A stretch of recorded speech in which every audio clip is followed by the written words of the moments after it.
Dear students, हम लोग पढ़ रहे हैं चैप्टर नंबर 7 कंपेयरिंग क्वांटिटीज़। इसमें हम अब पढ़ेंगे सिंपल इंटरेस्ट और कंपाउंड इंटरेस्ट, जिसमें जो एग्जाम्पल दिए हुए हैं example number 7, example number 8, example number 9 और एग्जाम्पल नंबर 10 इस वीडियो में हम कवर करने जा रहे हैं। तो एग्जाम्पल नंबर 7 है कि a sum of ₹10,000 is borrowed at a rate of interest 15% per annum for 2 years. Find the simple interest on this sum and the amount to be paid at the end of 2 years.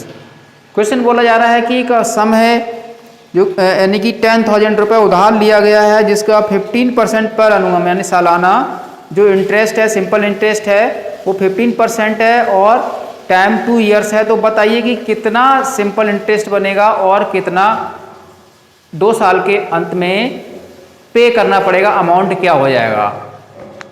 तो dear मैंने note कर रखा है यहाँ पर example number 7 में principal 10,000, rate 15%, time 2 years. हमको निकालना है एसआई का मतलब सिंपल इंटरेस्ट, और निकालना है अमाउंट। अमाउंट वो चीज़ होता है जिसमें प्रिंसिपल और एसआई को ऐड करके जो निकाला जाता है उसे अमाउंट कहते हैं।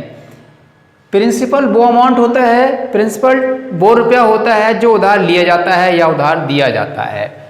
तो ठीक है, वो रुपया है 10,000 और आर का मतलब 15% रेट है ये, और टाइम 2 ईयर्स है।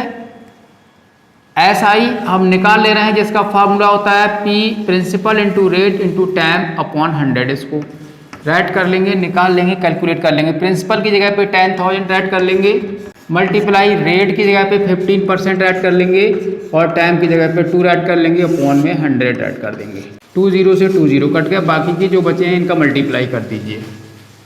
ठीक है, 20 ये ऐसे ही आ जाएंगे, 15 2 जा 30 और तो ये 3,000 रुपया जो है सिंपल इंटरेस्ट बनेगा 2 साल का 10,000 पर।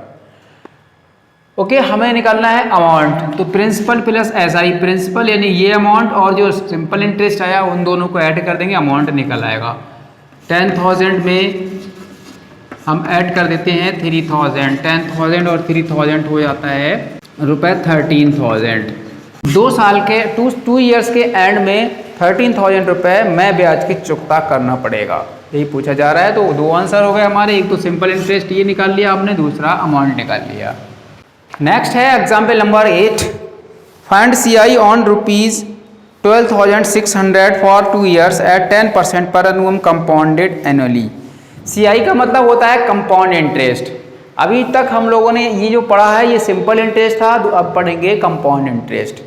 बेटा कंपाउंड इंटरेस्ट और सिंपल इंटरेस्ट में फ़र्क सिर्फ इतना होता है, जो प्रिंसिपल होता है कंपाउंड इंटरेस्ट हर साल उसमें इंटरेस्ट भी ऐड करके प्रिंसिपल बन जाता है, जबकि सिंपल इंटरेस्ट में जैसे मान लीजिए एग्जाम्पल में समझाऊँ मैं आपको, 100 रुपये किसी ने उधार लिए, सिंपल इंटरेस्ट अगले साल अगर उसमें रेट 10% है 10% है तो 1 साल का सिंपल इंटरेस्ट 10 रुपये हो जाएगा और 2 साल का 20 रुपये हो जाएगा। लेकिन अगर कंपाउंड इंटरेस्ट की बात करें तो ये ज़्यादा होगा। कैसे? पहले साल का तो 10 रुपये रहेगा, लेकिन दूसरे साल को ब्याज पर भी ब्याज लग जाएगा, इंटरेस्ट पर भी इंटरेस्ट लग जाएगा। उस 10 रुपये जो बना है इंटरेस्ट अगले साल को, उस पर भी 10% का ब्याज लग जाएगा और 10 का 1 और बन जाएगा, यानी नेक्स्ट ईयर का नेक्स्ट ईयर का इंटरेस्ट 11 हो जाएगा, तो 2 ईयर्स का 21 रुपये हो जाएगा। तो कंपाउंड इंटरेस्ट ज़्यादा आता है, इसका भी निकालने का फार्मूला होता है, अभी समझते हैं। हमने नोट कर लिया है कि principal is equal to 12,600, time 2 years, rate 10% है और सीआई हमें फाइंड करना है।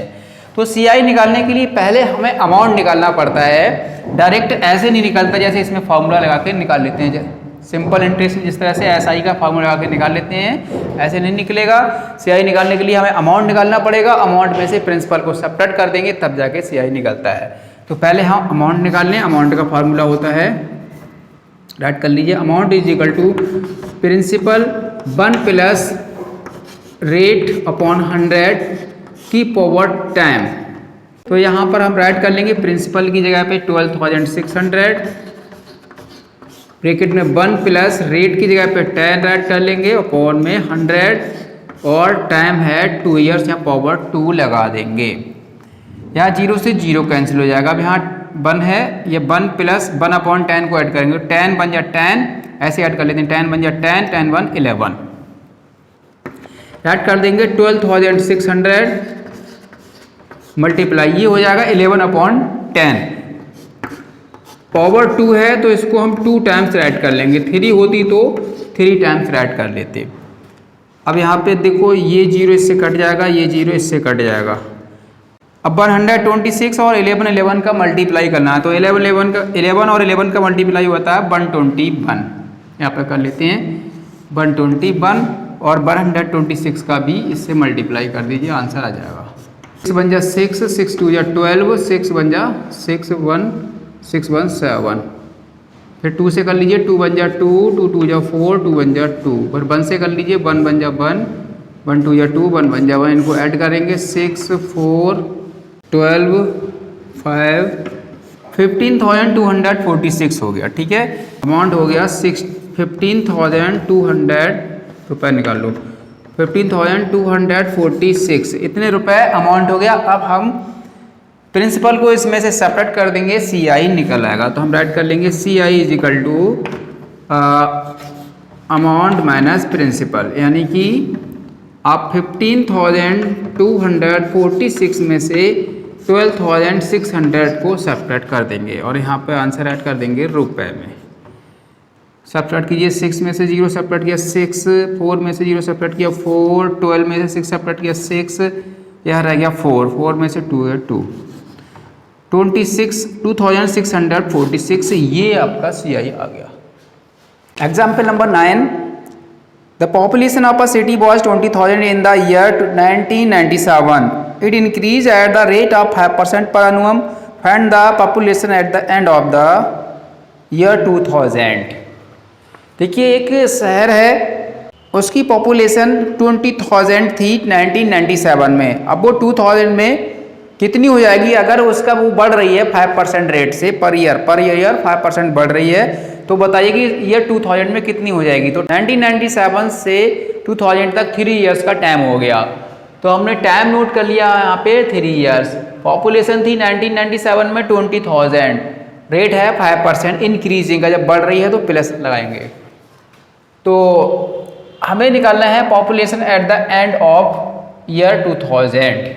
ठीक है, ये वाला जो है वो प्रिंसिपल बन जाएगा। यहाँ पर P वो जो फॉर्मूला होता है अमाउंट निकालने का, और ये अमाउंट निकालने का जो फॉर्मूला होता है वही हम यहाँ पे लागू हो जाएगा जो हम कंपाउंडेड करते हैं, कंपाउंड इंटरेस्ट में लगाते हैं।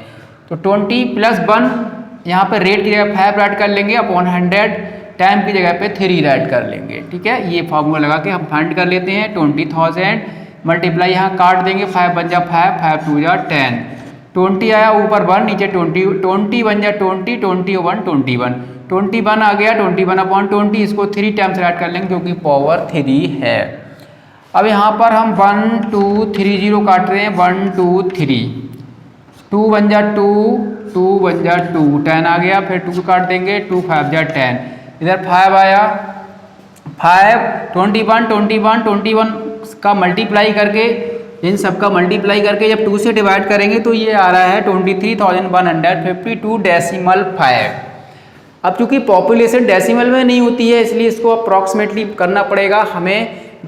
यहाँ पर 5 आया इसलिए यहाँ पे 1 बढ़ा लेंगे, अगर 5 से कम आता तो उसको वैसे ही छोड़ देते, इसलिए हम यहाँ पे आंसर ऐड कर देंगे। देयरफॉर एस्टिमेटेड पॉपुलेशन 23,153, और ये फाइनली आंसर हो गया। नेक्स्ट है example number 10, a TV was bought a price of ₹21,000, after 1 year the value of the TV was depreciated by 5%. Depreciation means reduction of value due to use and age of the item and the value of the TV after 1 year. देखिए एक TV है, TV 21,000 में खरीदा गया है, तो उसकी जो वैल्यू है वो 5% पर ईयर घट रही है क्योंकि वो पुरानी हो रही है। सेकेंड हैंड चीज़ की वैल्यू घट जाती है नए से। ठीक है, आप कोई भी चीज़, कोई भी मशीनरी, कोई भी आइटम लेके आओ, नया होगा और आप 1 डे या 2 डे बाद भी आप उसको बेचोगे तब भी वो कम में बिकेगा। ठीक है, तो इसी तरह से ये टीवी है, इसकी वैल्यू घट रही है 5% पर ईयर के पर अनुमान के अकॉर्डिंग। बताइए कि 1 साल में उसकी वैल्यू क्या रह जाएगी। तो भाई कंपाउंड इंटरेस्ट वाले फार्मूला से हम फाइंड कर लेंगे कि value at the end of 1 year इससे पहले हम ये चीज़ें नोट कर लें। Price of TV is equal to ₹21,000, rate है 5%, टाइम है 1 ईयर। अब निकालना है हमें value at the end of 1 year is equal to, जो फार्मूला जो ऊपर लगाया वो यहाँ लगा देंगे 21,000, यहाँ 1 माइनस कर लेंगे। पैसे प्लस करते जब इंक्रीज होता है, लेकिन जब कुछ डिक्रीज हो रहा है तो यहाँ पर माइनस लगा लेंगे। रेट की जगह पे 5 ऐड कर लेंगे अपॉन 100, टाइम 1 ईयर ही है तो 1 लगा देंगे।